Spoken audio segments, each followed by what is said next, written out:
धेरैजनाको मेसेज चाहिँ के आयो भन्दाखेरि रामबाबुजी तपाईँले एसइओ कन्फरेन्स चाहिँ सुरु गर्नुभएछ तर हामीलाई बोलाउनै भएन भनेर। सो म यहीँबाट माफी माग्न चाहन्छु किनभने पहिलो कन्फरेन्स भएको कारणले गर्दाखेरि मैले एकदमै थोरै मान्छेलाई मात्र इन्भाइट गरेको थिएँ। यो एउटा टेस्ट केस हो। टेस्ट सानो स्याम्पलमा गरिन्छ, ठुलोमा गरिँदैन। तर तपाईँहरूलाई फेरि यस्तै कन्फरेन्समा इन्भाइट गर्नको लागि चाहिँ मैले यो भिडियो रेकर्ड गर्दैछु। नेपालमा चाँडै नै ओडक्याम्प नेपाल 2025 हुँदैछ र त्यहाँनिर म पनि एज अ स्पिकर बोल्दैछु र यो एकदमै राम्रो इभेन्ट हो।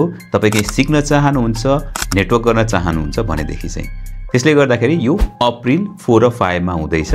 त्यसको टिकट अहिले नै बुक गरिहाल्नुहोस् किनभने यो चाहिँ एकदमै चाँडै सोल्ड आउट हुन्छ।